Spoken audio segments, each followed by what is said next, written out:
Hello everyone, this is Trace and welcome back to Straight Talk. 20 years ago, on September 11th, 2001, the world witnessed the deadliest terrorist attacks on US soil in history. Al-Qaeda coordinated 4 attacks using hijacked commercial airliners. 2 iconic towers fell. The Pentagon sustained major damages. Nearly 3,000 victims lost their lives. Countless more suffered immediate injuries and long-term health issues that are still being felt to this day. The tragedies of 9/11 had been used as pretext for the U.S. to invade Afghanistan. On my orders, the United States military has begun strikes against Al-Qaeda terrorist training camps and military installations of the Taliban regime in Afghanistan. Little did they know back then that they would be dragged into another nightmare of war for 20 years, leading to more than 210,000 deaths, including military personnel on both sides and, of course, Afghan civilians. It wasn't until August 30th that President Joe Biden finally announced that the withdrawal from Afghanistan was completed. The war is over. The war in Afghanistan is now over. Things have certainly changed for Afghanistan, but for the worse. Truth is, the US invasion to Afghanistan was only the beginning of 20 years of chaotic rule. The US spent more than $2 trillion on this war. Where did the money go? What did it bring to the people of Afghanistan? Let's take a look at a few on the list. Back then, the US-backed Afghan government had 2 major obstacles: tribes and warlords. And their solution was bribery. Gary Schroen, a foreign CIA agent who worked in Afghanistan, wrote in his book, First Hand, large cash payments were sent to warlords in exchange for their support. With a system based on this political culture and norm, officials spent most of their time fattening up their own wallets. According to CBS News, at least 40% of soldiers in the Afghan Helmand province were found to be ghost soldiers. The Washington Post also reported that there were 350,000 registered soldiers and police in Afghan security forces, but only 250,000 could be identified.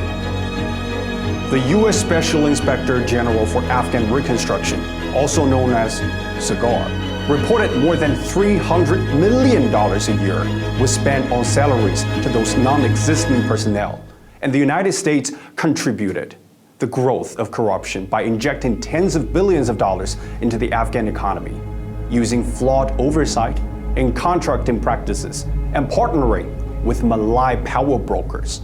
In 2020, Transparency International listed Afghanistan in 165th place when judging 180 countries for lack of corruption. Frank Vogel, author of Waging War on Corruption, called the Afghan government a cesspool of corruption, in which tens of billions of US taxpayer money had been looted. With all the powerful figures laughing all the way to the bank, did the Afghan people enjoy any economic improvement? Sadly, no. After 20 years, Afghanistan is still one of the poorest countries in the world. GDP per capita is $586. The unemployment rate is over 40%, and the poverty rate is over 70%. The Afghan economy has not made much progress over the past 20 years after a US-controlled government. And the agriculture is largely abandoned, meaning 1/3 of its food is imported. But these didn't stop American contractors from making money. According to SIGAR, the Pentagon awarded a contract to build a natural gas filling station, which cost over $42 million. While living in Pakistan, a similar gas station only cost $500,000. In 2013, the US spent $6 million to buy 9 Italian goats and transport them to Afghanistan, aiming to improve the cashmere industry. But the goats got sick and died. In the meantime, the Afghan economy was obsessed with the drug industry. During the Soviet-Afghanistan War, the CIA funded many resistant groups by teaching them poppy cultivation, which was banned by Taliban in 2000. But after the US invasion, the drug ban was no longer in force. The US spent more than $8.6 billion on fighting the drug, but the sad truth is opium production in Afghanistan has increased 40 times in the past 20 years.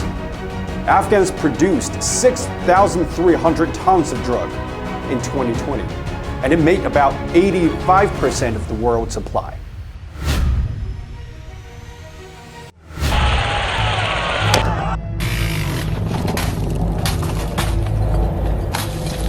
Death is no stranger for Afghan people. At least 100,000 Afghan civilians were killed or injured in the conflict between the US-led coalition and Afghans resisting its occupation of their country. This number should be considered an undercount, as many Afghan casualties were buried quickly following Islamic customs, and records were not kept.